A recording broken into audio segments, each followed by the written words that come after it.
I'm not surprised, motherfuckers.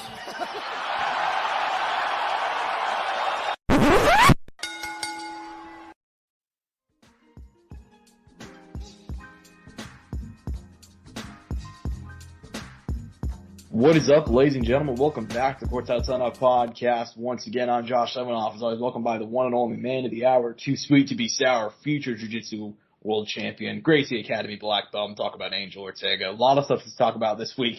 We got UFC Vegas 71 to go over UFC Vegas 72 coming up. We have to recap a massive weekend for boxing and MMA. Before that, we are brought to you by two fantastic sponsors of the show, Rogue Energy and ELYXR. Rogue Energy, code Soundoff at checkout for 10% off to keep me fueled up going through the day, going through this podcast right now, ladies and gentlemen.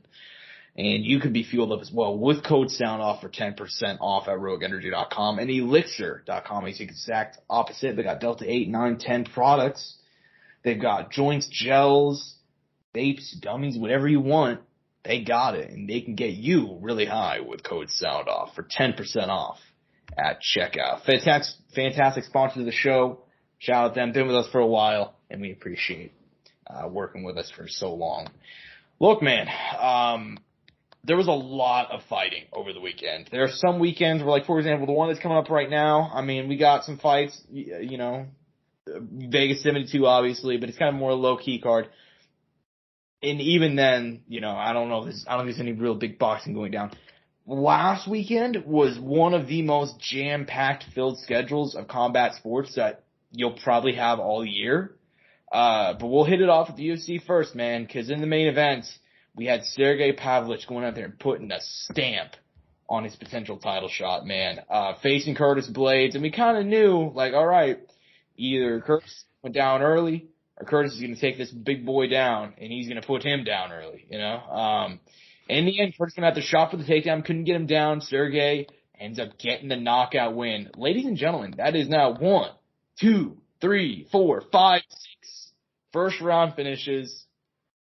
5 foot, 6 foot, 7 foot, 8, 6 for Sergei. He's working on it. And, yeah, man, what'd you think? Afterwards, he said he's going to go ahead and wait for the title shot. I think that's probably the smartest thing to do. Seems about right? Look, I said to Josh, I'm like, I'm going to get fucked. I finally picked Curtis, and it's going to happen. And I was Sergei the whole way, and then I don't know why I decided to switch it up. Like, maybe it will happen. Maybe he'll get it together. I fucking jinxed myself. So, it is what it is. I'm going to start writing with my gut, though. I'm like, this has been my whole thing this year. I'm like, I'm going to go pick the fighters I initially think are going to win. So, I'm going to make it a point this year. Because I even thought about picking Bruno Silva that week. Like, I was like, well, maybe, I don't know, Brad's going to have it. I don't know. And that was my initial, but then I switched it because I was like, but then Brad, I don't know. Regardless, though. Yeah, another finish by Sergei, 6 in a row. Tied second for UFC finishes, Josh. I forget with who. But by any chance, do you know who number 1 is? He's American, so I'll make it easy on you. Is this like finishes, like, what do you mean? Like in general? I think KO streak. KO streak? Oh, man. He has 5 KOs in a row, right? I believe Sergei has 6. 6, my bad, yeah. 6 in a row. Yeah. Who's number 1? Number 1 is no other than Chuck Liddell, the Iceman himself. That makes sense. Yeah, that makes sense. Yeah, man, I mean, as far as the win goes, I mean, I was not exactly shocked. We kind of knew, I mean, like I said a couple minutes ago, we kind of thought this is one of those matchups where, like, it's not going to be competitive. Like, it's just, they're one of those guys going to go out there and one of them's going to be the hammer and one's going to be the nail. And, Curtis Blades was the nail. I mentioned earlier Sergei Pavlovich. He said that he was going to go ahead and wait for the title shot. Do you think that he'll actually end up fighting Jon Jones or Stipe Miocic? I mean, we're still talking about Jon Jones or Stipe Miocic. We've been talking about it for like years now. Dan said that Jon won the title in like January and like he just fucked off and he hasn't heard from him since. And now apparently the fight was aimed for July and now they're saying November. If Sergei Pavlovich stays out, he might be out until who even knows, dude? Next year, maybe. Yeah, I mean, do you think he'll even end up fighting Jon Jones or Stipe? Fuck, I don't know. No matter what, he'll at least weigh in as a backup, you know? He already did that, though. He'll do it again. I guess. Yeah, Okay. I mean, the backup thing, I wonder, they're trying to turn that into, like, backup gets the next title shot, but then there's still some times where, like, you know, like I just said, Sergey was the backup, and now he might just have to be the backup again. Like, I don't know. But, I mean, who else are you going to give it to? I don't know. And who else is he going to fight? It's literally no one else. Yeah. Unless some crazy rising contender comes out of nowhere. Someone on a crazy win streak. Which means Yeah, I mean, it's not I can't impossible think at heavyweight. Yeah, I mean, the only guy that I can honestly see having any, well, not actually, no, I can't think of anybody that would get a title shot outside of Sergey, and they're gonna do the Stipe thing because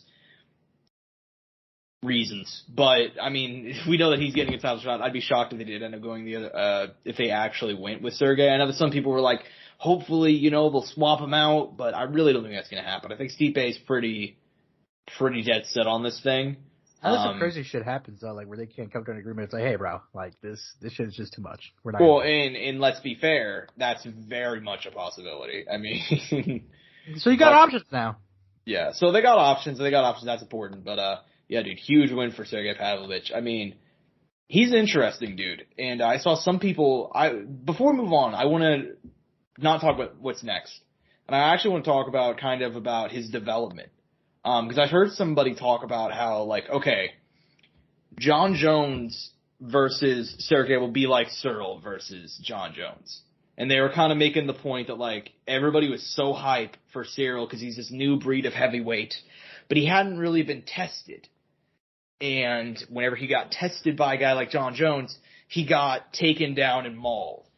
Do you buy that that's sort of an idea that whenever, because I see some people being like, Sergey, oh, John's going to duck Sergey. Like, do you think that's a reasonable possibility that just whenever John will fight him, because he's not really afraid, because it's going to be another Cyril Gane type fight, just another young heavyweight who hasn't been tested? I mean, I don't know. I don't know why he would try to duck him. Why would he? You know, there's no reason to. Well, I mean, it's not because he's, 37 and says he only wants to fight Stipe and then retire. I mean, yeah, but if he does that, but I don't think he's trying to duck him. That's fair. And duck's probably not the right terminology to use, but yeah. I mean, I just think it's interesting. Sergei Pavlovich, he's a guy with an interesting development. Because I've seen people make that same comparison to Cyril, and I don't necessarily agree. Because he already had his Cyril Gane, Jon Jones moment. And it was whenever he fought Alistair Overeem on short notice. And Alistair Overeem, who was like ranked people say he lost to an old Overeem. I hate that shit. Like, I understand why people say it, but that was November 2018. At that point, Overeem was, he was still in title contention.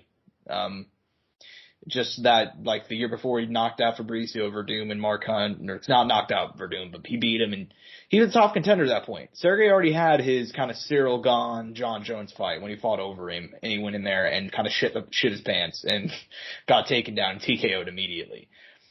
He seems to have grown from that. So that's partially why I really want to see a Sergey versus Jon Jones fight, because I think he's kind of already had that moment. I think he's learned from it. And a young guy that's learned from his mistakes, that's what's intriguing to me. But we'll see. Kind of to talk a little bit about Sergey still, Josh. A lot of people were giving him, some of his wins don't come out with, like, some sort of caveats, right? Like, it was like, well, he lost to Derek, and Derek was coming off, whatever loss. Ty fought 3 months later, or whatever. Shamil was old. Regardless of all of that, he got his one, where there was no excuses. Mm-hmm.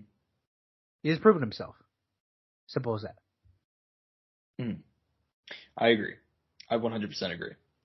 And I understand that some people were doing that thing where they're putting the asterisks on there. And dude, like, there's not a single fight in MMA that where if you don't want to put an asterisk on it, if you want to find one and you want to put it there, you're going to find a reason to put it there. Probably all the combat, though, right? Every single fight. There's not a single one. I mean, we're going to talk about it in a couple minutes. Gervonta Davis, Ryan Garcia. You can pick like 7 there. You know what I mean? Like, it's just Brad Tavares. Let's just go one down. Bruno Silva, Brad Tavares. Brad Tavares, he's older now. He's taking a lot of damage. So that win just doesn't mean as much. Right. You know what I mean? Like, you can minimize any win that you want. You know what I mean? That's That's the kind of funny thing about MMA. But since we're talking about it, co-main event, dude. Bruno Silva, who we both picked against. I mean, 33 years old, coming off 2 losses in a row. Fuck, man. Just knocking out. Initially, though, like he was fighting the right fight to begin with, but once he got tagged, like panic set in. Yeah, I mean, and he got tagged hard, man. Bruno Silva did not let up the gas, and he got the first round win. What'd you think, man? This was obviously a huge win for him, and he's back. He'll probably get another big name next. He's kind of a guy that I don't think the UFC. I don't know if they had high expectations for him coming in. They probably didn't. But he's emerging as like one of these, like a really fun guy. 185 might be ranked. I mean, what do you think about his potential future? I mean, his start of his career was hot, man. I mean, you got to look back at it. It was against some pretty fun guys. I mean, he was fighting the fun fights. Talking Wellington Turman, Andrew Sanchez, Jordan Wright, like fucking guys that are do or die, in the first round. You know what I mean? Mm-hmm. And then he got to Alex Pajas on it, which a lot of people remember that fight because it was like they went to distance. There was some. He had some moments. He had some moments, and then turning around a few months later, fights Gerald Meerschaert, 3rd round submission. Fuck me, So be it. Gerald Meerschaert's one of those guys who could do that. He brought it back out with the Brats Bars, but I'm curious to see how far he can take this. Because clearly there's some potential there. Because look, he's the guy who didn't get finished before Izzy, who took it, like there's, like there's something to it, right? And once again, it comes back down to those things about fighting Josh where we could pick at things. And, yeah, I mean, he has a lot of experience. He's been around the block for a while. He's older. And there's a division that needs contenders desperately. Mm-hmm. I think this would be perfect if he's able to keep going.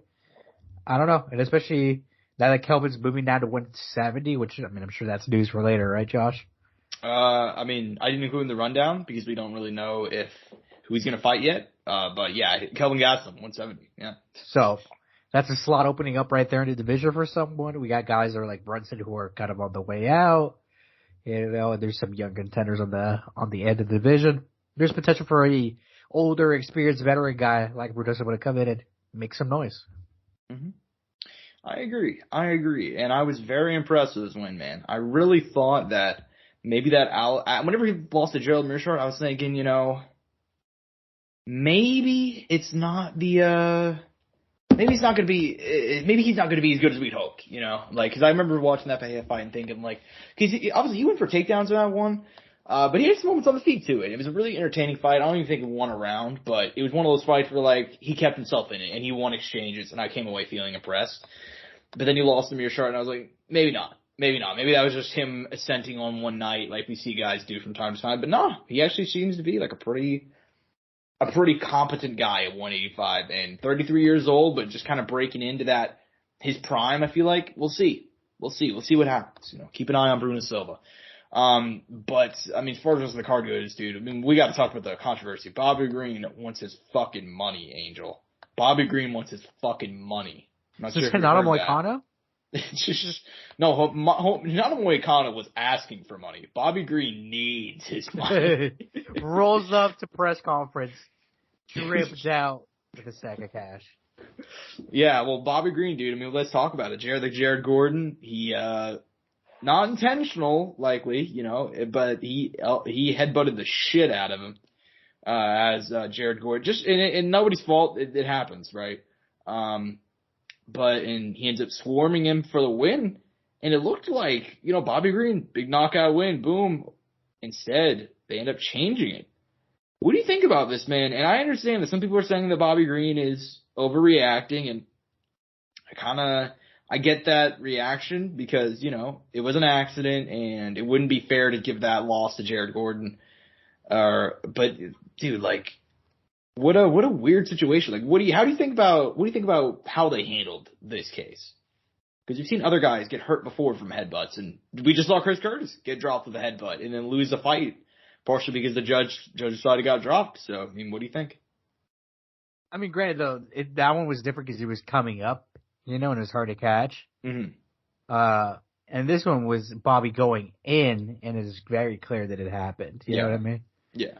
So there's a little bit of stuff there, but I mean, it should be, there shouldn't be, it should be a no contest. They should run it back, and this is a good fight, man. It was shaping up to be something pretty fun. I had Bobby Green as my pick for this fight. I know we don't do picks for outside of the main and co-main for just regular cards that aren't pay-per-view. But for my money, I would have picked Bobby Green. And he had his moment in there, but headbutt fucked it all up, and it is what it is, man. It's when they I think it was Southpaw versus Southpaw, right? Yeah. So there's a tendency to happen with that. So it is what it is. It really sucks that both of them don't get paid, right? But it happened. What can you do about it? Run it back, recover, schedule it as soon as possible, right? Or as reasonably as possible, right? Because you don't know how Jared Gordon is feeling or how much it affected him. Obviously, enough to, him to go down on the ground and get hit once something, you know what I mean? Yeah, I mean. But regardless, I mean, this can be resolved. It's just, you don't get paid, and that fucking sucks. I get it, man. Imagine going to work and working whatever hours you work and not getting paid for it, And you're preparing, too, to go to work. Like, there's a whole lead up to it. But, hey, man, this is the nature of the sport. It's how shit goes. What else can you fucking do? You know what I mean? What else can you fucking do?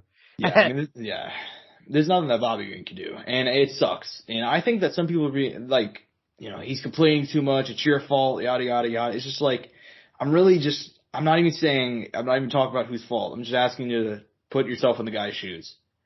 Now, him going after Paul Felder and everybody else, pretty immature. I wasn't a fan of that, but because he said that, Paul Felder, he knows what time it is and he needs to stop being so unprofessional. Dude, like, there's not like a week that people can go by without bitching about the commentary.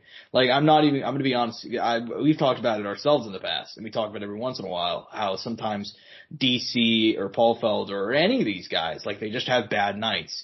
Same as any job, right? But dude, I feel like we can't go 3 minutes without a fighter complaining about Paul Felder or DC or Joe Rogan or somebody. I'm gonna add to that though. You also gotta think. Yeah. Jared Gordon and Paul Felder are homies. They're friends. They used to be training partners. So there is that to it though. There's a little bit, but at the same time, dude, I will say that's the one beauty about the sport in a way with the commentary, and it also has the downside of, but these guys know each other. Some of them fought each other. There's history there. There's always going to be, there's a little something there. You know what I mean? Well, yeah, but people don't really think about that, man. I hear people talk about all the time. For example, like any solution involving fixing judging or refereeing, it's like why don't we get like different fighters in there? Why don't we get more fighters to fill these roles? And then it's like, but now that we have fighters doing commentary and analysis work and they're like doing media stuff, everybody's fucking angry all the time. So it's like, you guys are getting your wish. More fighters are involved in other processes of the sport. And now they're fucking angry about it. It's just not obviously, I'm sure. Josh, you're telling me you don't want DC to be a judge for one of Jon's fights? Come on.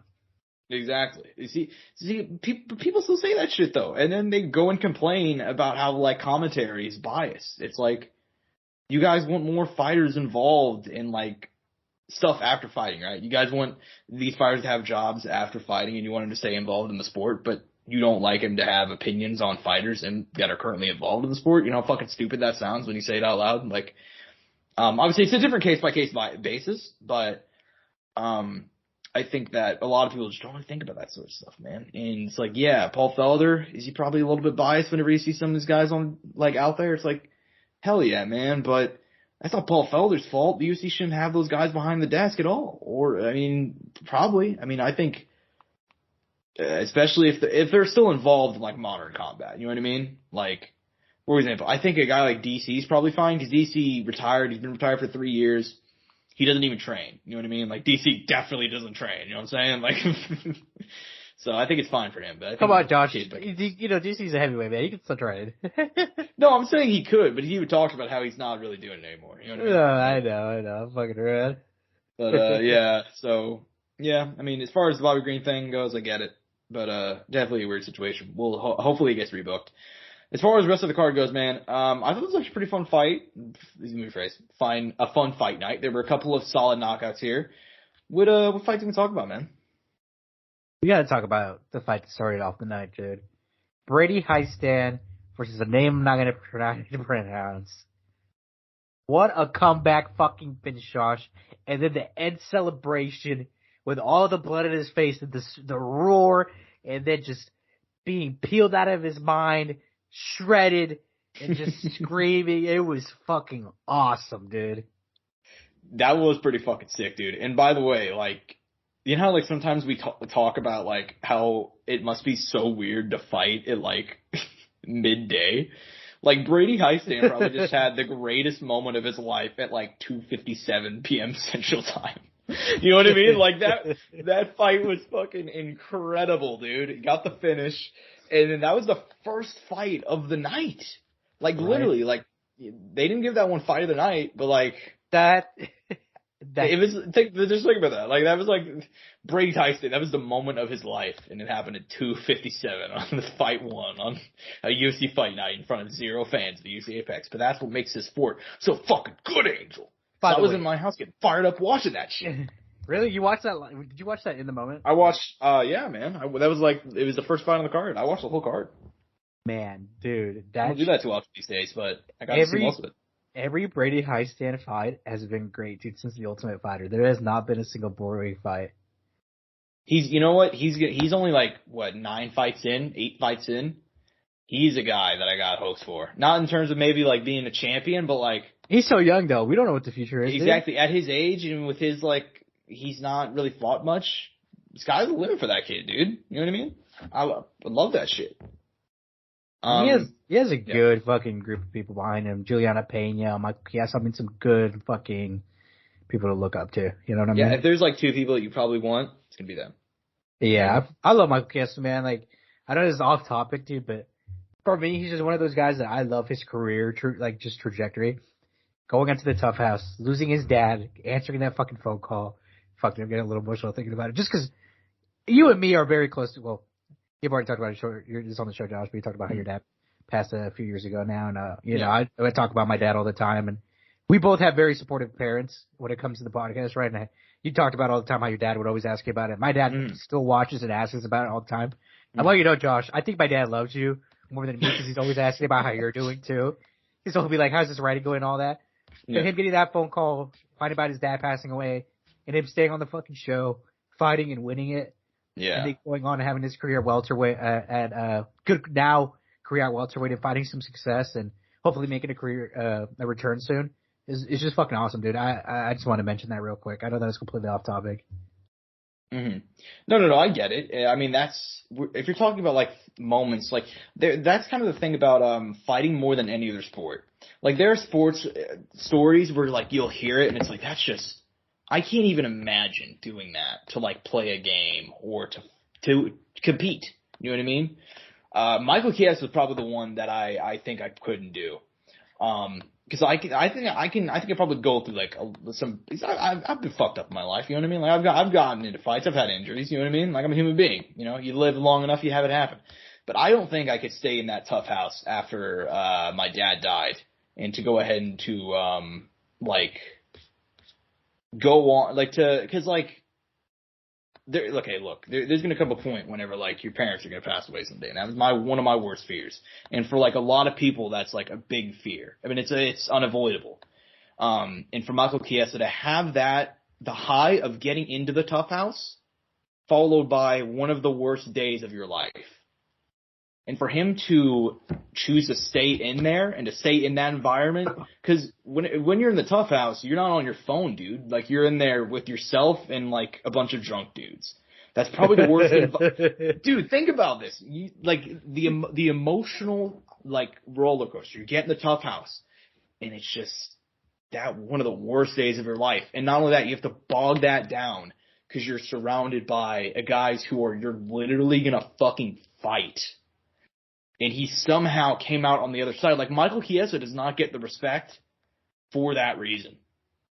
It's like he just doesn't get respect for that, I think. I mean, I think. A lot of people love him, man. Even McKinney. Yeah. Terrence McKinney's another guy who looks at, likes him a lot. I think he did some coaching, some wrestling coaching at his high school. And fucking big impact in his life, right? You know, like, it just goes to show the kind of impact this guy's had in his career.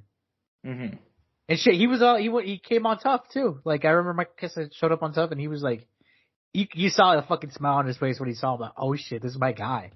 You know, this is my homie. You know. Yeah, that's awesome, man. So he's got a good camp around him. I mean, as far as the rest of the card goes, man, I mean, we spent way more time on this than I some other expected. highlight finish, Yeah. man. Some other big ones, yeah. Shout out Christios Giagos, who, like, we've talked about in the past. I don't know how good or bad this guy is whatsoever. Like, if you look at his record, it's like, all right, debuted with a loss to Charlie Olives. Like, fucking, I get it, man. I'm on the same boat. Okay, he's actually had 2 UFC runs. I forget about this. Okay, so he debuted against Gilbert Burns back in 2014, beat Jorge de Oliveira, lost to Chris Wade, got cut. Came back 2018, got submitted by Charlie Olives, beat 2 guys, lost to Jakar Close, won 2 in a row, including Sean Soriano in there, lost to Arman Sarukian, lost to Thiago Moises, and then he knocks out Ricky Glenn. Like, I got no clue how good this guy is. Like, somewhere, I mean, he's lost to the creme of the creme there, though, like at the top. Thiago Moises, formerly ranked. Arman Sarukian, future champ. Charles Oliveira, former champ. Jakar Close. A guy who, for some reason, I never think Jakar Close is a lightweight, like, coming up guy, potentially be in the rankings soon guy. But he really is, you know? Like, it's kind of crazy how he's, like, right there. He just had, obviously, Benil there. You shut that train down back in 2020. Obviously, German Stevens, fucked that whole fight up way back then. Do you remember that? Yeah. Pushed him. That shit, fuck, dude. Yeah, that's one of those craziest. That's one of the craziest things that nobody talks about. Like, whenever Jeremy Stevens was gonna fight Jakar Close, because obviously it was just a shove, and I remember at the time whenever he shoved him and he pulled out, and Jakar Close got diagnosed with a concussion. I remember some people being like, "Did he really get a concussion though, or is he faking it?" Or because people are fucking stupid. And then he went ahead and they later talked about it. He missed 2 years because he had a spinal injury. It was like a cervical sprain in his spine. And it's somebody with spine issues. I know that's, you don't really want to fuck with it. Essentially, he had like extreme whiplash is probably the best way to put it. He had extreme whiplash and a concussion from being shoved by Jeremy Stevens. And still he had Jeremy Stevens out there like, you fucking pussy, you won't fight, you know what I mean? Like, I'm joking. I don't know if he was doing that, but I know that there were people doing it at the time though. But anyways, man, I mean, yeah, it's just to kind of close out Vegas 71. I mean, Montel Jackson knocking out Ronnie Yahya. That one sucked to see. Big Ronnie Yahya guy. Jeremiah Welch. Yeah, I mean, how old is he now? He's like 42? 38. Wow, he looks like he's 70. So come on, Josh. I work with somebody. Ronnie Yahya was 107 years old whenever he got knocked out by Montel Jackson. You know what I'm saying? No, but I mean, yeah, it sucks to see that happen. But Norman Dumont picking up a win Ricardo Rosa. You would really want to see Norman Dumont versus Manny Nunes, don't you, Angel? 145 never died, dude. You know something? I thought about betting on that fight and picking Norman Dumont. I'm like, I feel like she's about to do it. Norman Dumont, dude. I mean, you got to give her props, dude. I never thought she'd stick around in the UFC. When she was debuted like 4-0, and like I remember looking up her record because she was gonna fight Megan Anderson. It was like I didn't even know anybody that she fought, and she got knocked out instantly. She's going on like 4 years in the UFC now, dude. Crazy. 145 never die. By the way, did you love Fight of the Night, Muhammad Usman versus Junior Tafa, Josh? So over the weekend we had Ryan Garcia, Gervonta Davis. Just so angry. I don't even continue talking about the card anymore. Just, god damn it. No, I mean, triggered. I mean, Muhammad Usman, we got a lot of new fans, man. Do you think people don't remember how Kamaru came into UFC? He won tough and then proceeded to do the same exact thing for his first 5 fights. So, kind of godly, right? Yeah, I mean, like, they're definitely brothers, dude. If you couldn't tell, they're related. Debut and was just like, bro, I'm gonna sit on this guy for. I mean, to be fair, if I were a fighter, that's exactly what I do. You know, sit on a cake, dude. Well, that's what I do. I'd go the Jake Shields approach of just like doing the bare minimum. You know what I mean? Like, and I don't understand why fighters take it the wrong way when people like get mad because like, bro, that fight was so boring. He's a grappler, yada yada. It's like, dude, like. I would love if my fights were boring if I was a fighter. Like, you do get in the show and win, and I get hit like 6 times. Like, But yeah, man, I mean, that Muhammad Usman fight was rough. But you know what was not rough, and in fact was one of the greatest nights in boxing in a long time? It was Saturday. Because we got to see Gervonta Davis Tank finally taking on Ryan Garcia, King Rye, 28-0 versus 23-0. These two young lions. And, going into this one, I think I'm pretty sure we both picked Gervonta, but we both kind of said, like, this is probably closer than most people expect. It wasn't even close. Wasn't even close. I mean, Ryan came out aggressive, and I got to give him props for that. I think, trying to punch with the puncher is certainly a strategy. That wasn't exactly what he's doing, but you know what I'm saying. He was going forward, and he was bringing it at him, and he was being physical, and he was tying him up in the clinch. And I thought for the first round and a half, I'm like, it's actually looking pretty good. I'm actually liking this strategy. And then instantly, man, that round 2 knockdown, you put him down with the big left, and he just couldn't really recover.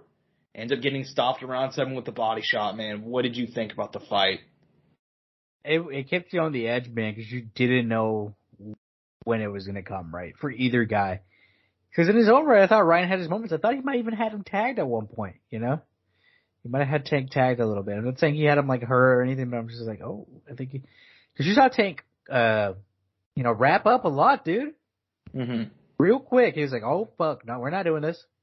The most I've ever seen him do it against anybody. I was like, hey, man, I gotta respect it. You gotta do what you gotta do to win. You're a smaller guy.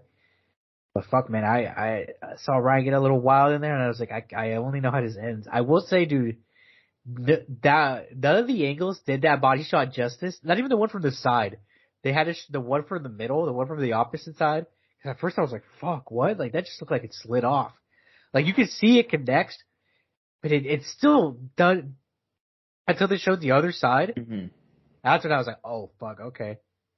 But even then, it was a good body shot. It wasn't like the fucking Luke Campbell one where Ryan literally turned into it with his body in. Yeah, it wasn't not. I think I saw a lot of people saying Ryan quit, which he didn't, never been hit in the body, but yeah, he didn't quit, but I could definitely understand that some people probably thought that. It did not look that devastating. It did not look like one of those body shots where sometimes the body shot just lands and you're like, oh, that's that, It was delayed. It was a little delayed. It was a big delay, which partially kind of made it look, I don't know if bad's the right word, but, you know what I'm saying.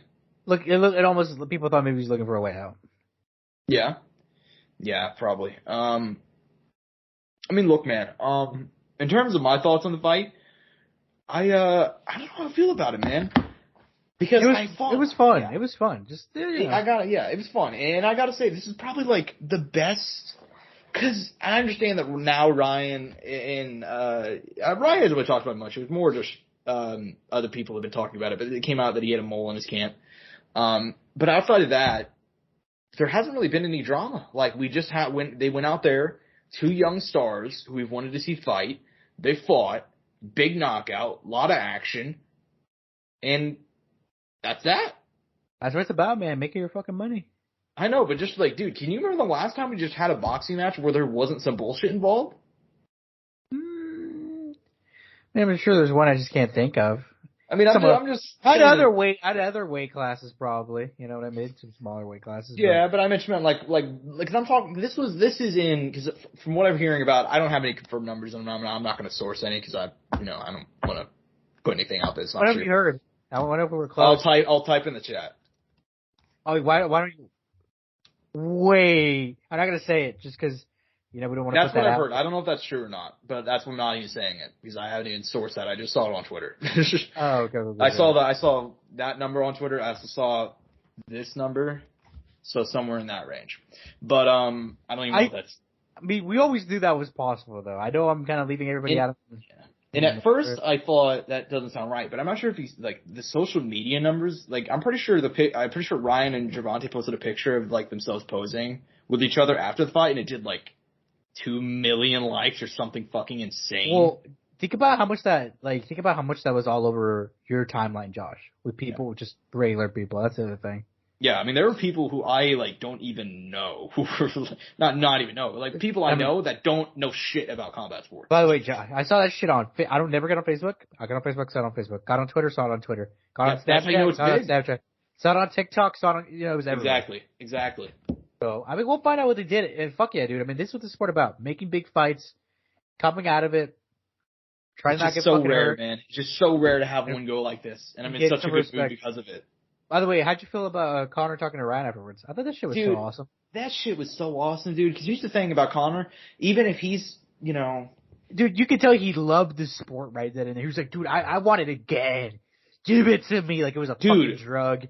Dude, that's what combat sports is to a lot of, like, it's a drug, dude. The way I felt after watching that fight, I was like, dude, let's have a fucking, the fight wasn't even competitive. Like, let's be honest here. Ryan won 2 rounds. But it's the puncher's chance, man. It's the probability. It's the possibility, And he's just so electric that it can happen.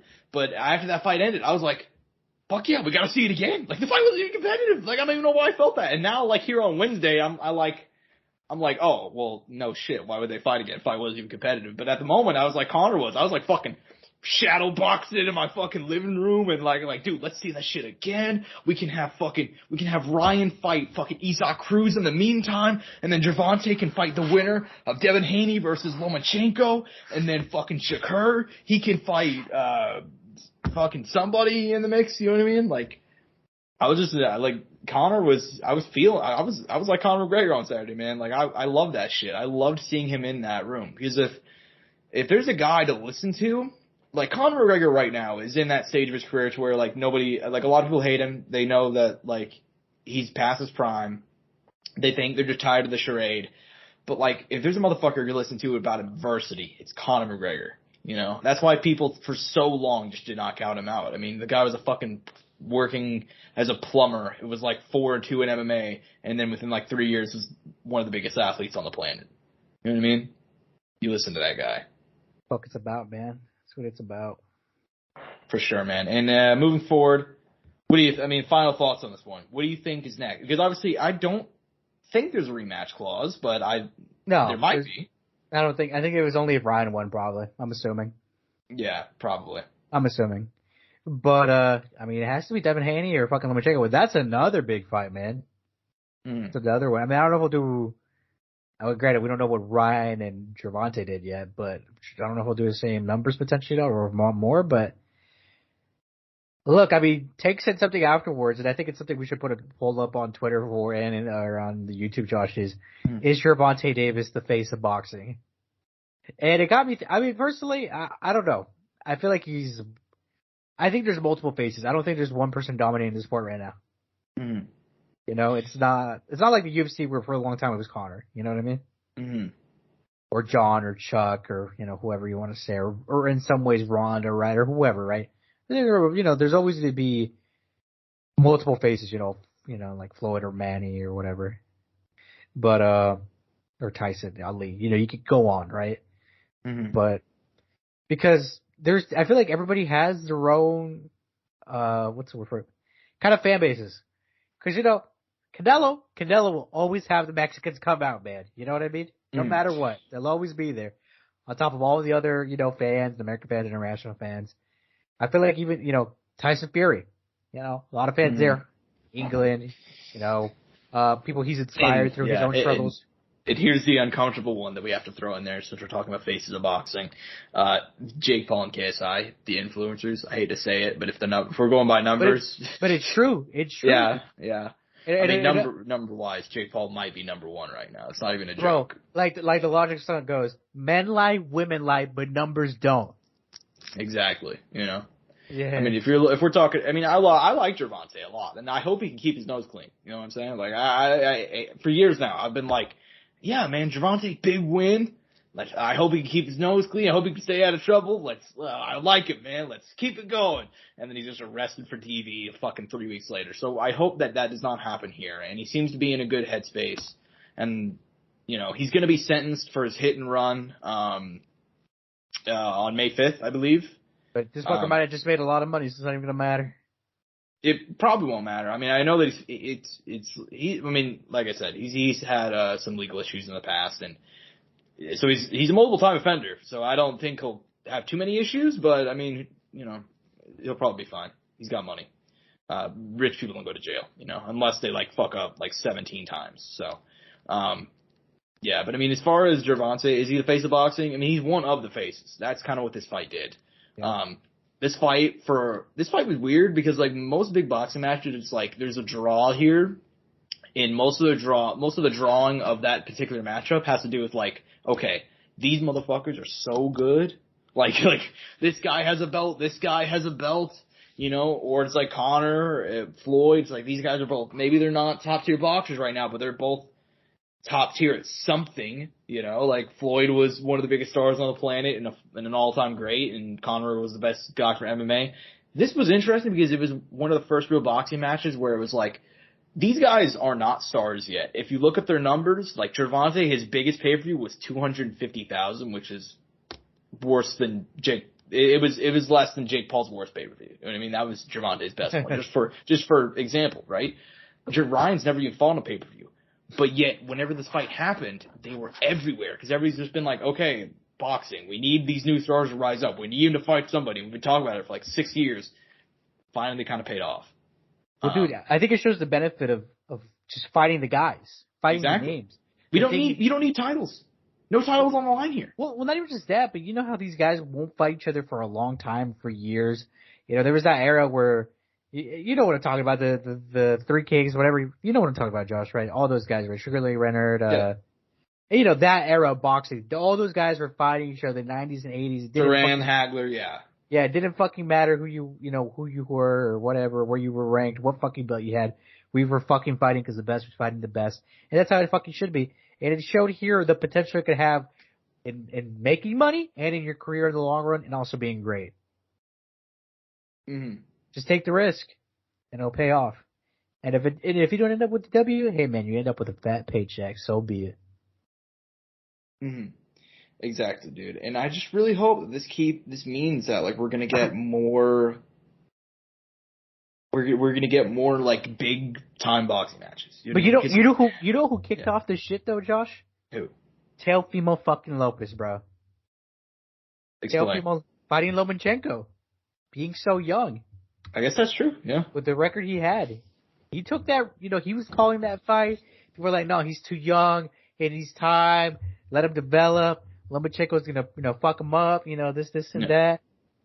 And then he did it. He did it in stellar fashion. One of my favorite boxing matches in recent years. One of my favorite moments in boxing in recent. One of my favorite sports moments in recent time. Yeah.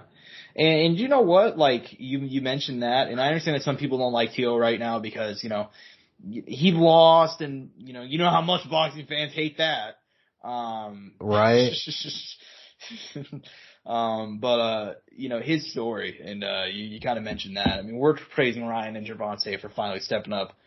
Like, Ryan is, I mean, they're both young. Ryan's 24. Gervonta is 28. Teofimo Lopez, I don't even think is, Teo's 25 now. He was 22? Whenever he won the titles, like on free TV. Oh yeah, and the COVID pandemic, right? You know, there was no fans. That's what I'm telling you, bro. That moment is crazy. Yeah, I agree, man. But we should probably go ahead and move on, man. I love talking boxing. I got a couple of things to go ahead and hit on the MMA recap side before we go and break into more news and previews, man. Because we got Bellator 294 and 295 going down over the weekend. You know, admittedly, I don't really have a whole lot to say about these cards for the most part. Bellator 294, we knew it was the more low-key card. No real shockers there. Everybody was supposed to win that was, you know, we thought was going to win. They won. Danny Sabatello picked up a sub. Sarah McMahon got a win. Tim Johnson got a win. Liz Carmouche defeated Deanna Bennett. Not surprising there. But here's the Bellator 295. I kind of want to talk about this one. I mean, we can touch on some other stuff in 294, but I think 295 is the big story because Patchy Mix is the fucking truth. Let's put it like that. Patchy Mix is that guy, pal. Okay, he went out there and he knocked out Rufián Stotts, who poor Rufián Stotts. Whenever Rufián Stotts gets knocked out, nobody does it better, dude. I mean, he got knocked out by Murad Dvalishvili back in 2017, spinning back fist. And here, Patchy Mix lands just a perfect knee, puts him out cold, wins the Bellator World Grand Prix, wins the interim bantamweight title, and he will now be facing the winner of Patricio Pitbull versus Sergio Pettis later this year. Holy shit, dude. What'd you think about the main event? Banger statement. What a way to end the tournament, and what a way to put your name in history, right? I knew this was gonna happen, but I didn't think it'd happen like this. Mm-hmm. I didn't think it'd be as crazy as it was. I thought he was gonna maybe catch him with a submission late, work him late, maybe he has some success on the feet moments. Maybe I thought Stotts would be very resilient because he's super tough, mentally strong, everything there. But a fucking knee like that, man, did not even cross my fucking mind. That shit was on ESPN so fucking quick, dude, on the highlights on ESPN MMA. Fucking all views, bunch of likes, got a bunch of attention. I mean, shit, I think that got more attention than any UFC post on ESPN and MMA that night, that weekend. Mm-hmm. And it makes sense. Yeah, exactly. I mean, there's not too often you see a knockout like that. I mean, that was so clean. Ridiculously clean, dude. I mean, that was insane. But as far as Patchy Mix goes, you kind of just got to give him credit, dude. I remember when he first came to Bellator, not when he first came, whenever I first was aware of him in Bellator, he was and he still is kind of a grappler. He gets back control, he stays on you. But over the last, couple of fights, man, this is why people need to pay attention to guys, outside the UFC. Patchy Mix, dude, I remember thinking, in September 2020, he lost to Juan Archuleta. And I gotta be honest, I like Juan Archuleta, but I never rated him extremely highly. I thought whenever he won the title, I was like, okay, well, he's not gonna hold it for long, and then he didn't. And then Patchy Mix, he beat Albert Morales, and then he missed weight against James Gallagher really badly. And then he beat him, but then it was, controversial, because I'm pretty sure he, taunted him, or he did something after the fight, you know what I mean? I was like, man, Patchy Mix, he's gotta get his shit together, man. And then ever since that Grand Prix got announced, dude, he went out there and dominated Horiguchi. He went out there and put Magomedov to sleep. And then he goes up, puts Julian Stotts to sleep, dude. I mean, that's about it. I think, years from now, I think we're going to be talking about this tournament run. You know what I mean? There's some of them that just, stand the test of time, like Shoguns and, the 2004 Pride Grand Prix, I believe. I think Patchy Mix this run's going to stand the test of time. I mean, what the three names and how he did it, I mean, damn, dude. And I gotta admit it, dude, I wasn't sold for a while. I picked James Gallagher against him. Mm-hmm. But the fight that sold me was that Magomed fight. Yeah. Koji one had me going, but I'm like, Koji isn't a 135er by nature. He's a 125er. Mm-hmm. It took me that long to be like, okay, this is him. But I knew it, though. From that moment, I'm like, okay. Sometimes it just takes moments like that, and And you need to give Bellator some credit, man, because they've been able to build very special moments with guys that built up in their promotion. Guys like, for one, Pitbull, right? His legacy's insane. Another one, AJ McKee, bro. That hype of that year, going into that tournament final, I don't know if I've been that hype in a while for anything like that, dude. I can't remember, there's been other moments, but dude, I was excited for AJ. I mean, I thought this was a fucking MSG primetime fight. I thought this was the fucking UFC heavyweight title. You know what I mean? It had to be going. And fucking AJ had this crazy moment. And another one, dude, is Yaroslav Asmov, returning. That special moment as well. Gegard getting his title defense against Austin Vanderford. That was another big moment. They've been able to develop these moments with these guys with this 200, because they only have 200 fighters on the roster, right? Yeah, they don't have a huge roster. Yeah, they don't have a huge roster. I mean, obviously 200 people is a lot. Don't get it wrong. But when it comes to a roster compared to the UFC, I mean, that's small in comparison.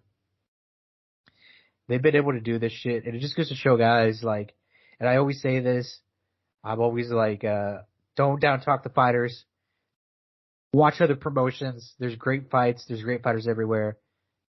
You should be watching Bellator. You should be watching One, LFA, KSW, Ryzen, because there's people special all over the world, and you never know when they'll come to a major promotion and fight one of the best. Mm-hmm. I think you put that really well there, and I want to go ahead and move on because we still got like half the show to go, but and we spent we're going a little bit more behind time, but I'm having fun, man. Yeah, I think that this I think the way that Bellator has been able to, I don't know what people think, but Bellator is very well aware that they don't have money. Bellator is very well aware that nobody watches them. You know what I mean? And by nobody, I mean like small subset of people. Obviously, it's people who watch. We're talking about them right now. But the fact that they know that, but they kind of use it to their advantage. They know that, like, okay, we're the smaller promotion, and not as many people are going to watch. So why not why not go to Ireland where people want to watch Bellator and they want to watch Peter Queally and they can have these big moments, or they want to, you know what I mean? Like, they build these moments up so well. I'll give them credit for that. Like, there are times where I feel like Bellator, they don't do enough promotion. I still don't think they do that. But I think whenever it comes to the actual events and putting them on, and whenever they need to make something big, they make it feel big. Like, dude, Fedor in Russia, like a year and a half ago, insane. I mean, you chills watching him come out in front of all those people. You know what I mean? And so Bellator is great in that aspect. But look, man, outside of the main event, what are some other fights you want to talk about, man? Obviously, Ilima McFarland picking up a win over Conor Watson beef. Pretty surprised about that one. Split. Probably going to get a title shot next. What do you think about that and any other fights on the undercard? Hey, man, across the weekend? she might have not wanted to real scorecard, but I picked her to win, and I got that pick right, so I'm happy. So I ain't going to fucking complain. By the way, they brought back Charles Leary, the fucking guy who arguably beat Soren Bach. You remember that? No, not even arguably. That was a terrible decision. I'm just saying, I'm saying for sake of conversation. Yeah, no, I know. Yeah, no, I get what you're saying. Yeah, I'm glad they brought him back, dude. Yeah, I mean, I'm actually not that surprised about it because I will say Bellator does a really good job of taking care of certain fighters, especially guys that they kind of know that a lot of their rosters kind of cannon fodder. If you guys aren't familiar with that term, it's mean I'd say I'd wager 30% of Bellator's roster is just there to be beaten. That sounds mean, but that's kind of the case for PFL too. And even a smaller subset of the UFC. You know what I mean? Because they need guys to be built up. And Charlie Leary was the guy who was brought in here to be beat up. And he was brought in here to be beat up also by Soren Bach. It just didn't happen. So, I mean, at least the kid got another check. You know what I'm saying? Right. But, yeah, man, I thought it was a fun weekend. I think Bellator's kind of yearly trip to Hawaii has turned into one of my favorite things for them. Because whenever they do it, it just means you're not getting one card, you're getting two cards, maybe even three cards in one weekend. You know what I mean? Well, you know what I didn't realize, Josh? The first card was for the veterans. It was free for the vets. Yeah. And that's why Liz was there. Former veteran, you know? Yep. Yeah, I mean, which, by the way, the UFC, that's crazy to me. You remember that whenever they cut her for, while she was doing, work for the veterans for them? That's why Liz did Bellator now, you know? That's the UFC for you, man. But anyways, man, yeah, I mean, I thought it was a fun card. Overall, I thought Bellator 394 was not as good. Obviously, I mentioned that earlier, but Yancy Medeiros picking up a big win. Aaron Pico got a big win. Kai Kamaka with it. Mads Burnell. Sumiko Inabata turning into one of the more interesting prospects in the Bellator's, I believe, women's flyweight division. She was not undefeated as a amateur, but I believe went 8-1, 6-0 now. Fun, just keep an eye on her. That's all I'm saying. Just keep an eye on her, you know. We'll see what happens. But yeah, man, I mean, we do got more combat to go over because obviously Bellator had 2 cards, but then there were also 2 influencer boxing cards, Misfits 7, as well as Kingypn High Stakes, the quarterfinals of the tournament. We'll go and hit Misfits first. And we're not going to talk about any of the extracurriculars that would happen to Misfits, by the way, because we got to talk about that in a bit. But, yeah, man, what did you think about Misfits 07 in terms of the fights on the card?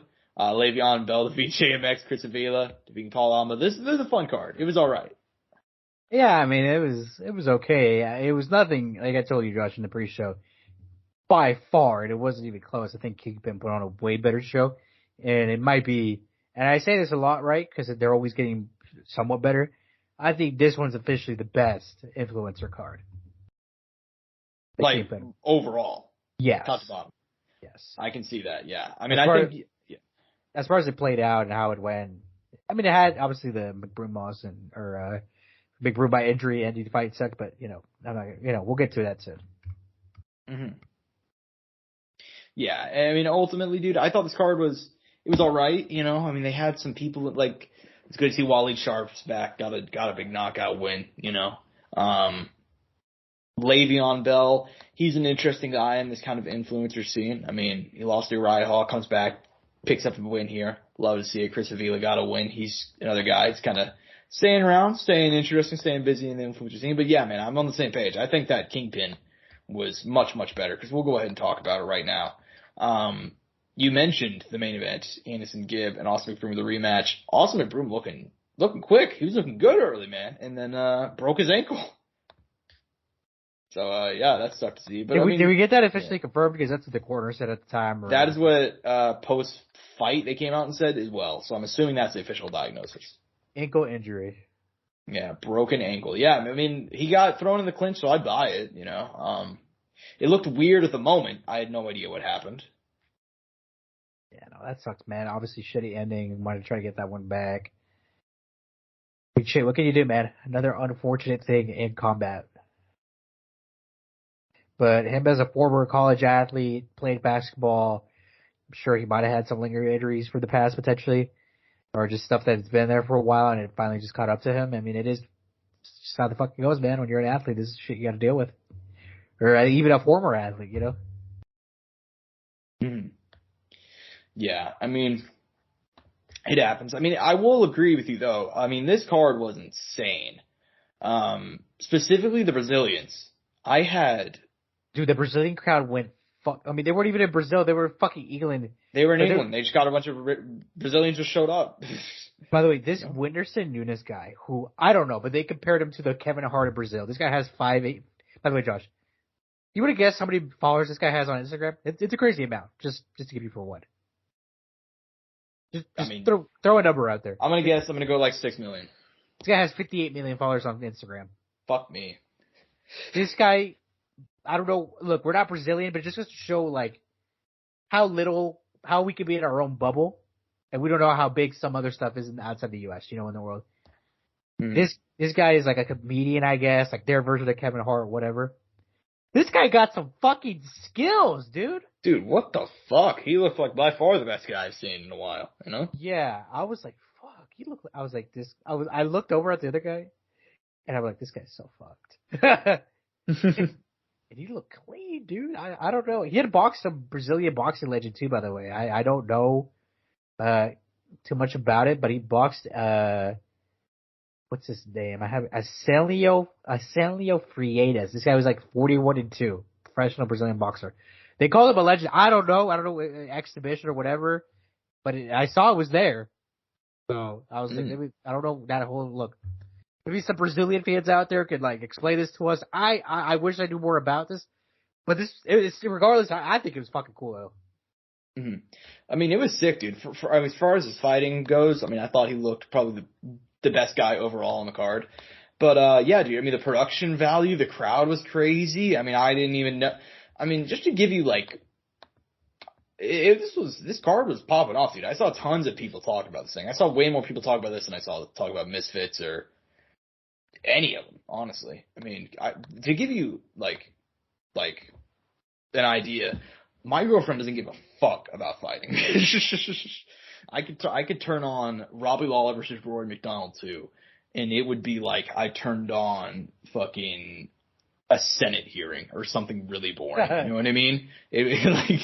But she was texting me like, oh my, she fucking texted me, oh my god, fucking Barbie won, my girl, she knocked her, she fucked up this other girl. I'm like, dude, like, it's just. By the way, that finish was fucking devastating, to be respectful, for a woman fight. Yeah. Yeah. Like, and let alone like a YouTuber card at that, Josh. You know what I mean? Like, that was insane. There were, I mean, look, dude, that's what I said. I mean, I thought for the most part, obviously the men's fights were much better than the women's fights, I thought. But I thought, what's her name? Julie Boca, maybe? Is that her name? Polka? Something like that? Yeah. Something with an Oka, okay? I don't know these people, dude. I'm the fighting guy. Like, you know what I mean? Like, I know like half the influencer boxers. I'm still working on it, But, even then, like, I thought she came out, she was fired up, dude. Like, it was cool to see how much it meant to these guys and gals, I'm excited for the next one. Elle Brooke and her sister might fight in the finals, which is, I mean, we'll see it. I mean, I guess it was only a matter of time before siblings fought in this influencer boxing thing, but fuck yeah, dude. Yeah. Maybe they make the Pauls go at it for once. Dude, I think I would love to see the Pauls fight each other. But by the way, how do you feel about Jarvis's performance against Thompson? By the way, Thompson Eddie, I thought he was gonna go the whole way, bro. I was like, because he was fucking gassed, but he was still going. Like, I gotta give him credit. Like, dude, Thompson Eddie's so weird, dude. I have no idea. We're talking to guys that I have no idea how good they are. I have no idea how good he is. Look, he gassed, but he still kept going. I felt like he didn't do it, like the last fight, he went all the way. He said, fuck it. I was surprised he decided to be like, he's something, throw that shit in. I'm done. Yeah, I know. But I just meant more like he's staying in there and he's staying competitive. It's just like, he just gasses. Like, he's like gassed in the ring walk, Jesus, man. So, but he stays in there. There's some guys that just like, they got that dog in him. He's got that fucking dog. Yeah, I mean, I think Jarvis just, he's still kind of in his developing into his adult male body, so there's a little bit of that too. But Jarvis looks clean though still. Like, his hands look clean. He looks good. I think it's just like, he's not, and obviously if he gets better, he can make up for the physical with time, because we've seen these young guys coming up in the boxing and beat grown-ass men, Mm-hmm. By the way, Kingypn looked the best he ever has, right? I think that was a good thing too.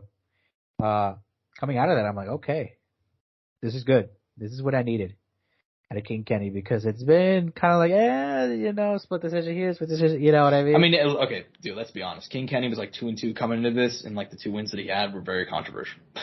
That's what I'm saying, but he finally I'm saying you're being too nice about it. Look, no, but you gotta give credit. You gotta work with what you have, Josh. You know what I mean? This isn't like fucking UFC. I can't talk about them in the sense of like, complete. Like, this is their complete slate. You know what I mean? Yeah. This is all these guys. You got to think about them as Amis developing fight to fight to fight, and looking at the incremental improvements they make, because they'll never be a complete project. You imagine. Potentially one day they could be, right? Mm-hmm. I don't think that'll ever be the aim of any of them. But that's what I'm saying. You got to talk about the good where it's at, because they're diamonds in the rough.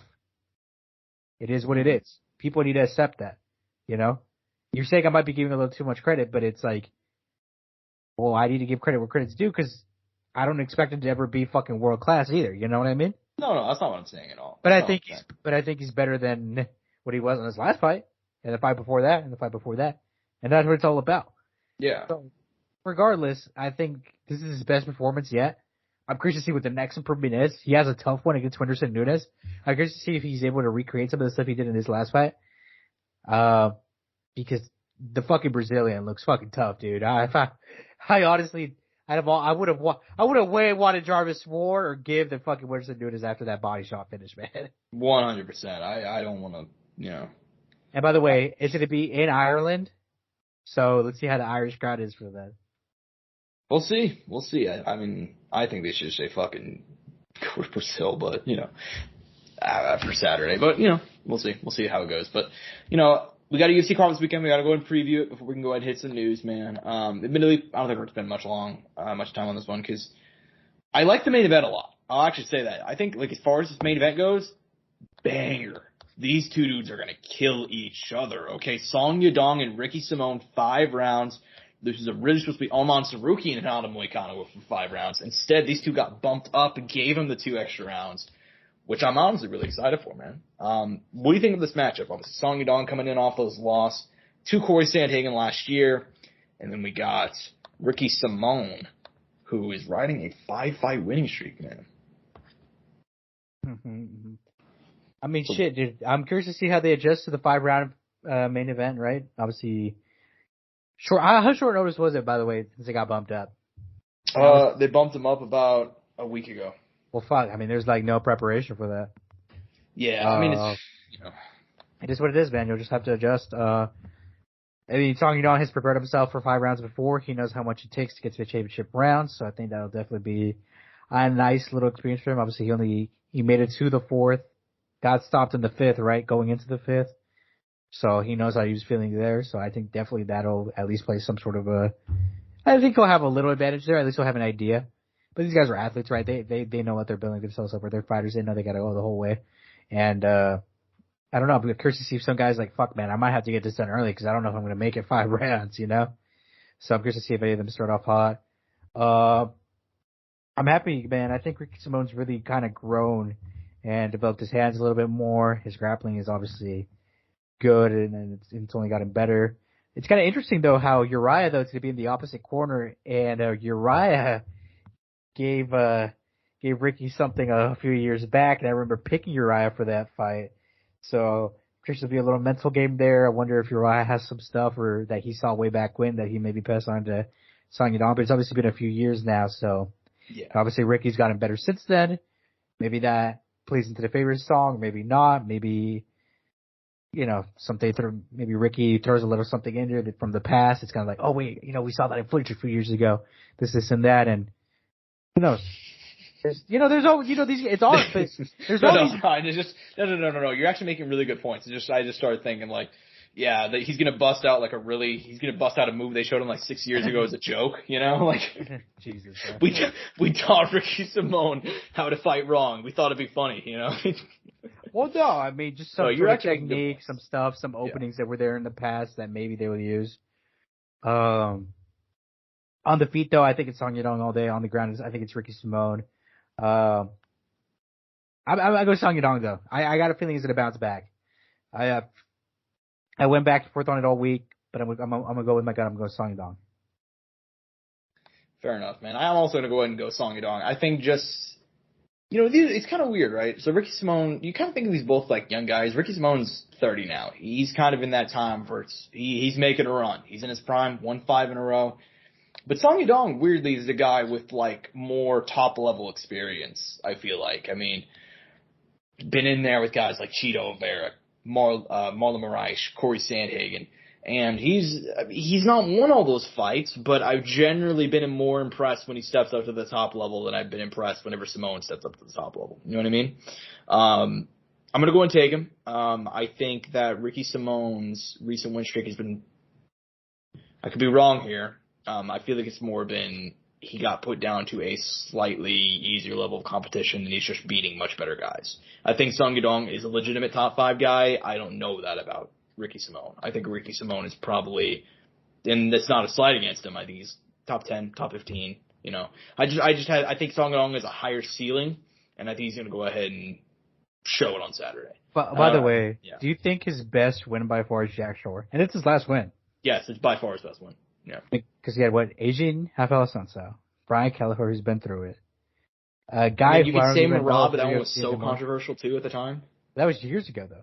Yeah, exactly. But I'm just saying, like, on paper. Montel Jackson back in 2018. Yeah. I mean, Jack Shore is probably his best win, I'd say. And Jack Shore's not even a fight at 135 anymore. Exactly. So I just think it's more for me, it's just about, you know, having a proven guy. That's all it is for me. I just think that he has more experience at the top level of the sport because he's 25, he's very, very young, but for a guy that's like, I think Song Yadong's going to be a future champion. I think he's going to be an interesting guy that, like, years from now, I bet you, Angel, I put money on this. I bet years from now we're going to see a lot more guys that have the same approach like Song Yadong. Like, you know what I mean? In 2033. I think in 2033 we're going to see more guys take the Song Yadong approach. I think the Song Yadong approach, some people may not even be aware of it. It's not the normal climb. It's not just taking stair by stair by stair like most guys take in the UFC. Song Yadong's 25, but Song Yadong has been fighting for a decade. He made his debut in May 2013. and he fought on the regional scene in China, just taking a couple. He started out 9-5, didn't matter because he was just supposed to be getting experience. Came to the UFC, fought lower level guys. Whenever he stepped up to fight Cheeto Vera back in 2020, he beat Cheeto Vera, who at the time was a ranked guy, but he was like, it was a controversial decision. What he did, he didn't even fight for another year. He took a full year off. That fight, he didn't take any damage. He didn't take that much damage. He took a full year off. Just train, improve. And then he even took, I don't know if Kyler Phillips, you call him a backward step, but he wasn't a step up at the very least. And then he fought Casey Kenny, another guy who's kind of like maybe a step down or side step. You know what I mean? He's building himself up the proper way. And then here you go. You know what I mean? He lost to Corey Sandhagen. He's fighting the other guy who's like. But even then he had his moments in that fight. Exactly. But you know what I'm saying? Like normally whenever guys lose, a fight like that, Corey Sandhagen probably would have gotten top 7. And look, he was going the distance too, man. Yeah. It's not like he was going to, who knows? Maybe he could have got him out of there, right? Yeah. And look, Ricky Sabo's not going to move like Corey Sandhagen either. No. Granted, though, who's moving like Corey Sandhagen at 135 as well? Exactly. Regardless, though.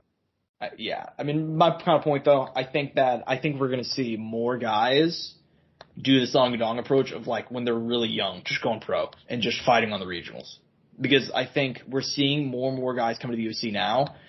They're coming so young that they're just getting fucked up.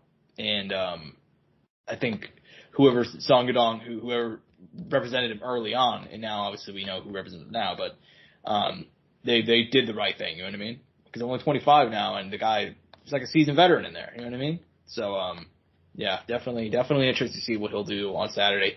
Co-main event. We have Michel Oleoshuk, who's riding a 2-fight winning streak. He's scored knockout wins over friend of the show, Sam Alvey, as well as after that one, he knocked out Cody Brundage, taking on Caio Borralho. Interesting guy, 13-1, the natural, fun prospect from Brazil. I said prospect, he's about 30, but hey, he did just hit the UFC within the last year or two. What do you think about this fight, man? I think Caio Borralho I'm just going to come out and say it. I think Caio Borralho is really good, and I think this fight's not going to be close. I think he's going to fuck him up. I mean, yeah, probably. If he gets him down, by the way, in this last fight, we saw a little more layered a game because we saw a lot of stand-up in his first fights and when he came in on the Contender Series. And he came out in that karate stance on the side, little Lyoto Machida-esque reminisce, And then we saw his last two fights, and we saw this ground game. Him taking the back, him controlling these guys, and layer the game, which is kind of like, okay, fuck, guys, we have a guy here who can stand and also do stuff on the ground, to go for takedowns, and has a complete game. Because we hadn't seen his complete game yet. We had seen moments of it, but then we see him get down, get the takedown, get the position, move to position, advance, start working towards the back, and then completely take control of the back and have these guys wrapped up, throwing his little bunny punches, maybe throwing a few submissions. And it's just sort of a whole nother layer. And it's just like right now we have this potential guy who's a 185er guy on the climb, which is what we need. And I was talking about that just, when we talked about the card earlier, or the last week's card. Yeah, exactly. I think Caio Borralho, he's a very interesting guy. And you kind of mentioned guys at because 185, I mean, even then, Caio Borralho's not like a young guy. I mean, he's 30. But yeah, I mean, he is some new talent. I think, I gotta admit, he's one of those guys that I'm like very high on. Like, I think this fight's not gonna be close, and I think he's gonna be ranked relatively soon. I mean, if you look up if you guys have not seen him, and I get it, he fought in the Contender Series twice, and actually knocked out Aaron Jeffrey, who I'm also high on, over in Bellator. And he beat Arman Petrosian, he beat Makhmud Muradov, who came to UFC with a lot of wins behind him. He's even scored some big ones there. But yeah, man, I think Caio Borralho is going to go out there and put out a statement win. I think Michel Oleoshuk, I've actually really liked watching him improve. You don't think about it, but he's one of those guys that I just mentioned, came to the UFC very young, came to the UFC whenever he was like 23, 22, lost a lot of fights at the start, and now he's putting it together, and that's cool to see, but I do think this is a bad matchup for him. So I'm going to go and take Caio Borralho. But, man, we got a couple of other interesting names on the prelims. Which fights are you most looking forward to on Saturday? Look, man, I think my 1-round fight, potentially maybe 2 rounds max, Rodolfo Rodolfo Vieira, Cody Brundage, who has some crazy power, man. A lot of first round finishes, and then also a loss in the first round as well. I think were all three of his losses in the first round. I'm actually curious. Okay, all except one, the Nick Maximoff one. Okay. Regardless, though, we'll see. I'm very excited for that. I'm excited to see if Rodolfo has improved at all his cardio, or he's going to say, fucking stick at 185 and now move up to 205. I mean, there's been no conversation of it, but it's just like, I don't know. He's coming off a loss. He had a win before that, and the submission loss to Fluffy Hernandez, but just see what he can do. I just want to see improvements. He's a guy who I genuinely am interested in seeing his career growth. Junior Rosa, fun guy to watch. And then kind of like the 265 kind of quiet prospect that is kind of on the come up, but I don't know how I feel about him yet. Waldo Cortez Acosta, taking on Marcos Rogerio de Lima. But the real heavyweight come up that I'm actually saying, Martin Bidet against Jake Collier, which, fuck man, I hope my boy Jake Collier doesn't get hurt. Okay, so you covered a lot there. You and Angel, I think that should be like a new weekly statement. Angel's 1 round fight of the week, you know? Rodolfo Vieira, Cody Brundage is not going on. By the way, I was going to ask you this, and I was going to mention it on the show. Each week, I want to highlight one fighter of the card afterwards, and highlight a fighter going into the card. Just kind of our guy, like, keep an eye on him. That's him. Or gal. I like that. You know, cause after the card, you could come out with a performance like, oh shit, we did like I said, like Fluffy Hernandez definitely would have been that guy for that card when he exactly. Rodolfo Vieira. Exactly, dude. Yeah, I like that. Yeah, I mean, well, in that case, Kyle Barral is my guy, but because I've already talked about him so much. But my guy's Martin Bidet, by the way, against Jake Collier. Martin Bidet. I mean, he's like 12-1. I don't have his record in front of me, but 11. He's already beaten our boy Chris Barnett. Heartbreak. Which was heartbreaking if you watch that fight. But yeah, he's an interesting guy. Solid record. Taking on Jake Collier, who is, I mean, he's still only 34 years old. You know, he's had 2 losses in a row. But he really beat, if we're being honest, he did beat Andrei Arlovsky, and that Chris Barnett fight was insane. So I don't blame him for losing that one. I mean, that fight's an all-time memory, dude. And you didn't even see that one. You were out there. I saw some of it. It didn't look like a fucking banger, dude. Yeah, I mean, well, I was like, oh no, it's over. It's over. And Nate's like, it's not over. He's gonna land a right hand right here. 2 seconds later, boom. And he's like, yeah, he's like, oh my god, you called it. He's like, he's gonna land a spinning back kick right now. And then he actually did. So it was fucking just crazy. But yeah, I mean, Martin Bidet as a prospect is an interesting guy. Well, I'm sure that Jake Collier is gonna test him. I will say that much. Since coming back, since moving up to heavyweight, I mean, Jake Collier, at the very least, he's tested his opponents. Couple other fights to watch throughout the card, man. My guy, Brian Kelleher, the greatest rapper in MMA, coming back, taking on Journey Newsom. Should be a banger down at 135. Neither one of those guys going to win a title, but it should still be fun. And then as far as the main card, we got our boy, Juicy J, Julian Erosa, always action. He's coming back. And then last guy I want to go and highlight, not my official guy, because I already said Caio Borralho, but Josh Quinlan is an interesting guy. 6-0, came off the Contender Series, but unlike other Contender Series guys, he's not really been active. He won in 2021. I believe he actually tested positive for steroids, so then he got suspended. But then he came back, he knocked out Jason Witt easy. Great left hook, and I believe all of his wins are by way of finish. So, and if you look up his AMI record, Angel, all but one have come by the way of finish. He's a combined, I believe, 12-0 with 11 wins coming by way of finish. So Josh Quinlan is a guy to watch, but he's not my official guy, you know. So, anyways, man, yeah, I mean, this should be a fun card. We do have a couple of news pieces to hit before we go ahead and close out, man. Because right after we finished last week, or not right after, but the day after, it got announced. Angel, we're going to be talking in August, Jake Paul versus Nathaniel Diaz. Surprisingly, we did not, I mean, let me go ahead and rephrase.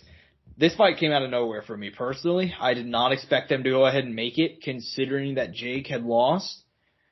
what do you think about the initial matchup? Because we're going to have to talk about the stuff involving Nate in a second, but as far as the fight goes, is this what you wanted to see next for Jake and Nate, or what do you think, man? I just didn't think they were going to be able to make it, man. But as they are, I'm fucking down. Really? Early thoughts. I mean, Jake is bigger. Nate is older now. Been hit a fair bit. It is boxing, so. And then, I mean, Nate, Josh, Andre Ward, the Diaz brothers, you already, that whole story.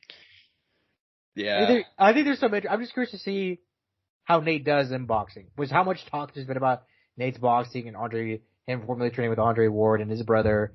Like, let's actually see how it is put to the test against a guy on the lower end, because obviously Jake's not like high level like that. So, I'm curious to see how he performs. I mean, I think that's my interest is not necessarily so much how Jake performs against Nate; it's how Nate performs against Jake. Fair enough. Yeah, man, I think that this fight, I gotta admit, I'm not really into it. Like, I'm here for the build-up, but as far as the competitiveness of the fight, I don't think it's gonna be very competitive. I think Jake Paul's gonna probably beat him really easily, irritatingly easily, is what I'll say. Like, it's gonna make me mad how easy it was. Like, Anderson lost to Jake Paul, but that didn't make me mad because I was like, Anderson's 50 years old. I mean, like, and he took some rounds off of me, almost beat him. It is what it is. Nate Diaz is like 38, has never boxed before, fights at 155 to 170. They're doing this one thing at 185. Dude, I can only fucking imagine how Nate Diaz is gonna look at 185, dude. And obviously, we know the story. It's about him training with Andre Ward. I mean, that's turned into like an urban legend so much. Like, it's like, did it actually even happen, dude? Yeah, dude, I can't wait for like, I'm gonna be hearing the boat. Nate Diaz knocked out Andre Ward in camp. He put him down with a body shot. It was crazy. It'd be like Paulie Malignaggi and Connor, dude. Some shit. Like Nate Diaz knocked out Zab Judah in training. That's what it's gonna be, dude. With the way you hear stories about Nate boxing Andre Ward, and it actually did happen. Let's be clear here, but like, he was boxing with Andre Ward on a consistent basis. I don't know. Andre's been retired for almost 10 years now, and I think he wasn't even boxing consistently with him for like years before he retired. It was like 2013 when they were like boxing consistently together. Although he has, if you want to get a good idea of how Nate looks, okay, in boxing, there's like a straight up like an entire round of him sparring with Regis Prograis, which I didn't even know existed up until like a week ago. I'd advise you guys to watch that video because obviously it's different, right? Different styles of fights. It's just interesting. If you want to get a good idea of how Nate Diaz is going to box against Jake, and obviously different styles, smaller guy, there's an entire round of him against Regis Prograis. Understandably, he loses very badly and looks pretty slow, but I mean, he's going to be boxing Jake Paul, not Regis Prograis. So, but yeah, man. I mean, that fight got announced August 5th, Dallas, Texas, DAZN pay-per-view. Jake has just been jumping around from promoter to promoter, which is wild. But in terms of this fight, August 5th, or will it be August 5th, Angel? Because we didn't talk about it in the rundown. I specifically waited until now so we can just go and get it all out there. Chase DeBoer was earlier on the card, and he fought Stevie Knight. And he went out there and he did like the upside down version of fucking Adesanya versus Pereira 2. And he knocked out Stevie Knight and proceeded to attack him on the ground, did the whole bow and arrow thing. So that happens. And then like 3 hours later, for some reason, Chase DeMoor is still there. I don't understand why he was still there. But he was still at the event and he ended up getting into a brawl. Watching, dude. Come on. Yeah, but like he caused like a brawl and fucking, I don't know. I was just surprised to let him stay there. And then we learned very quickly that was a mistake because Nate Diaz, you could see the video. I believe our friend of the show, Overflow, went ahead and uploaded it. He uploaded a lot of videos from the night if you want to go and piece it together. Basically, Nate Diaz throwing a bottle at Chase DeMoor. I don't know what led up to this. And I'm being very careful with words because I was legal stuff now, but I don't know what led up to this. But they ended up brawling. They went up end up fighting outside, where you can see videos of like Chase Damore like fighting 4 guys at one time, you know. And then Nate Diaz, probably because he had a fight scheduled, was on the opposite side of the street, right? And you see a man who vaguely looks like Logan Paul, who we later learned that's his entire shtick. Like, good lord, what a fucking job to have in 2023. Your job is looking like an influencer, but whatever. He went up to Nate, and then next thing you know, he's out cold, gashed to the back of his head, and Nate Diaz has a warrant for his arrest. Angel, what do you think about all that's going on right now? What a fucking shit show, dude. What a fucking shit show. Yeah, I mean, give me your initial thoughts to the situation, because I obviously, it's happened over the weekend. We have not really talked about it much in the green room, but I mean, give me your thoughts, man. It's all dumb, dude. It's all fucking dumb. Is it all? As it is, to put it simply. For Nate, fucking idiot. You know, to put it simply, like how fucking dumb can you be, bro? Especially as a fighter. Then when they kind of charge you, they can be pressed against you, because you're not gonna get pressed like a regular person. Because, you know, they'll be like, well, you're a professional fighter, man. You're a fucking lethal weapon. Funny, you know. Whatever. I mean, yeah, some people are still, like, stuck in, like, the 80s with, like, you know. Yeah. He could kill him with one shot, you know. Well, I guess he can, but you know what I'm saying. But well, you know what I'm saying. Yeah, I didn't have to be like, some people are still stuck in the idea, like, you can do, like, some what is it, the thing from, like, you punch somebody in the heart and they fucking die, you know what I mean? Like, God. Some people still think martial arts is like that. It's Chase Damore, man. I mean, God, dude, if you want that attention that bad, I mean, you should have just done your celebration in the ring and not put the guy on the ground, and you would have called clown on enough for that, and that would have been perfect for you. Yeah, I mean, what the fuck is Chase Damore doing, dude? I mean, to be fair, I mean, here's the way I look at it, right? Like, I see some people who are like, fuck yeah, Nate, Stockton 209, bro. Like, yeah, he choked him out. It's like, I mean, as far as, like, that part of it, it's like, this is kind of what I said to you in the brief, that we didn't talk about it much on the green room, but what I did say is, like, okay, for Nate, why would you fight a random civilian, like, months out from, like, the biggest payday of your career? Why would you even do that? And especially, you're fucking Nate Diaz, dude. Like, there's gonna be cameras on motherfucker. You, dude, he was fighting on dude, I've walked down that street in Bourbon Street, man. He was out there, fucking tons of people outside. There's cameras everywhere, just choking out a dude. And let's be clear, that guy was not trying to fight. If you say he's trying to fight, like, he clearly was not trying to fight. But also, that guy's fucking stupid for going up when your whole shtick is looking like Logan Paul. You're going out to Nate Diaz, who is clearly amped up, and you're trying to be, bro, just calm down. Like, dude, like, you're not the guy for that role, okay? So, I mean, it's a combination of Nate doing a dumb thing, and it's also, like, play stupid games, you get stupid prizes, you know what I mean?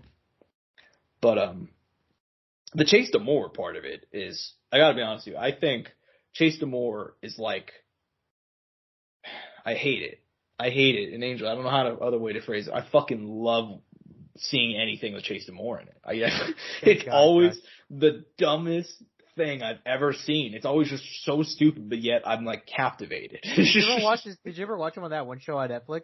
No. I know nothing about Chase Damore, dude. I know nothing. That's where he blew up from. I think it was Love Island or some shit like that. Maybe. There's that whole meme where he's having this conversation with this girl, like, you know, during one of these little segments or on the show. And they're on, like, the side of the beach, and this bug, like, just lands, like, straight up on his fucking forehead. Dude, the only thing I know about Chase Damore is that he was a football player who went to boxing, and he fought Josh Bruckner, right? And but it wasn't boxing, though. Before boxing, it was, he had the whole football career, and then he had the whole Love Island, or whatever. Yeah. It was Too Hot to Handle. That's what it was called. Too Hot to Handle. Great.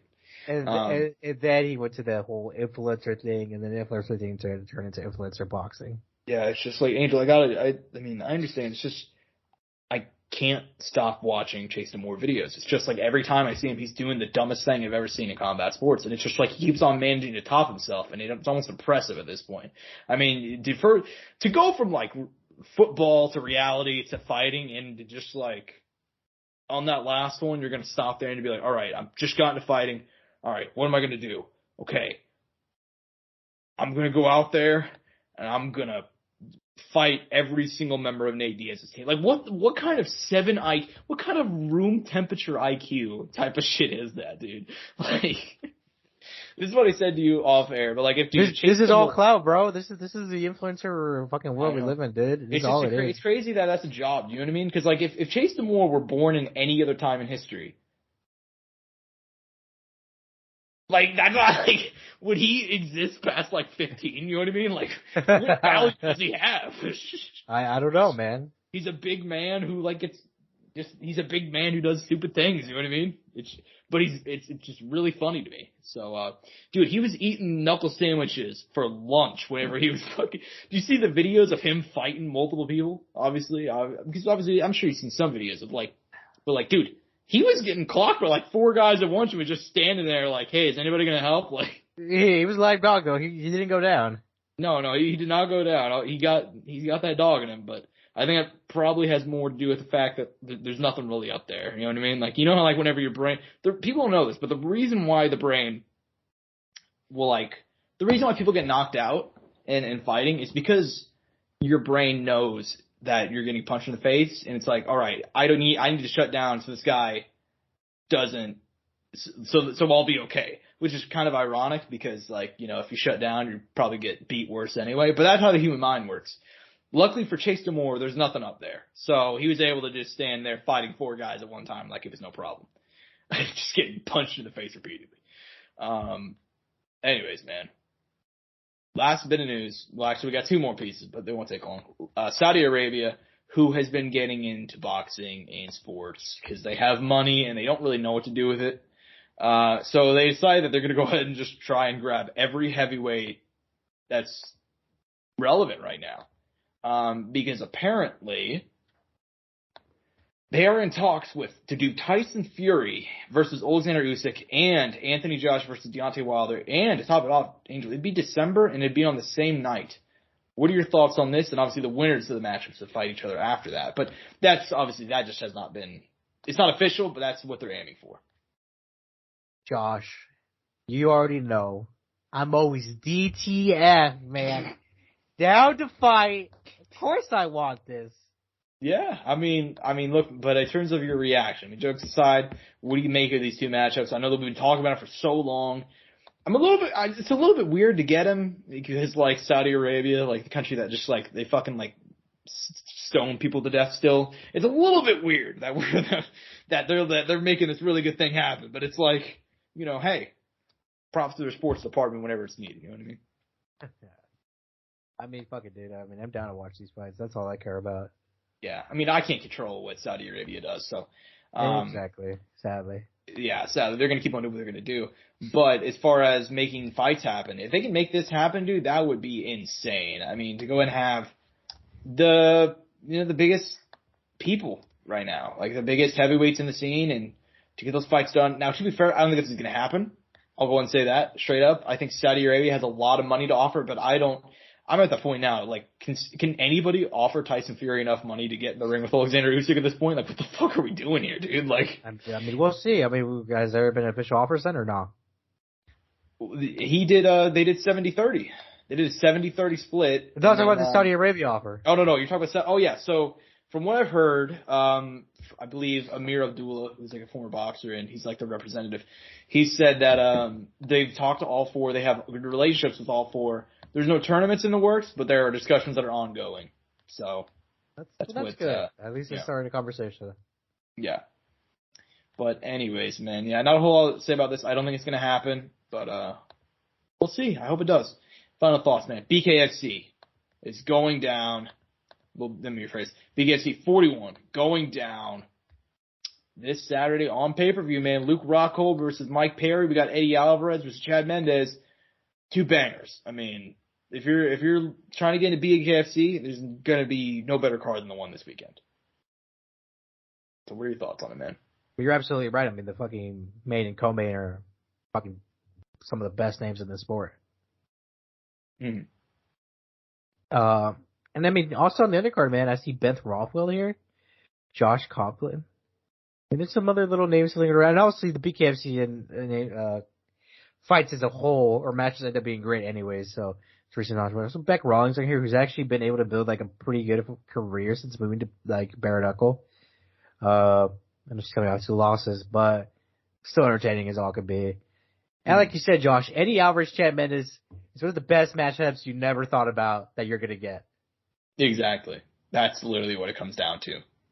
I mean, that's essentially why I'm tuning in. I mean, no offense to fucking Mike Perry and Luke Rockhold, because I'm going to watch that fight, but like Eddie Alvarez versus Chad Mendes, that's going to be like 1-2 rounds max, and they're going to try and kill each other. So that's going to be electric. But yeah, man, I'm pretty excited for this card, man. I don't have too many deep thoughts about it. I'm not going to pick any winners or anything like that, but I'm excited for it, man. I hope everybody gets paid well. I hope all four of these guys make out well with their health and their money, because that's what it's about, man. But yeah, I mean, any closing thoughts in terms of the show or anything else we need to talk about, man? No, man, I'm just excited to come back next week and recap. As always, thankful for all the people that come in each week, all the new viewers, all the new subs. Fuck, what do we have next week, man? Let me look ahead real quick. UFC 288. Fuck me, man. I can't believe we're coming back to pay-per-view. It seems so quick, man. Charlie Oliver, Benil Dariush, it's all good, man. We're still gonna get a great fight. Bill Muhammad, Gilbert Burns, call me. God damn, Gilbert's doing that fast of a turnaround? Yeah. Dude. About a month apart in fights. He's going to have 3 fights in 5 months. What the fuck? You didn't even think about that. He already fought in January. He fought January 21st against Neil Magny, I believe. Dude, this guy wants the fucking title shot. They're dirty. He's not going to be prevented from it. You know what Gilbert Burns is, Josh? He is DTF. Down to fight. Yeah, we're putting it on the t-shirt. Fuck it. I hope you guys enjoyed the show. Yeah, man. He's absolutely DTF. I hope you guys enjoyed the show. Shout out to all the people who have come along. Still trying to hit 1,000 subs. Before I go on vacation, which is next week. So we need to get about 25 subs in the next 8 days. So we'll see if we can hit it. Probably not, but weird things have happened. Hope you guys enjoyed the show. I'm at Josh Evanoff on Twitter. He's at Angel Ortega _01 at Courtside Sound for all things related to the show. Hope you guys enjoyed. Peace and butt grease. Mouse click.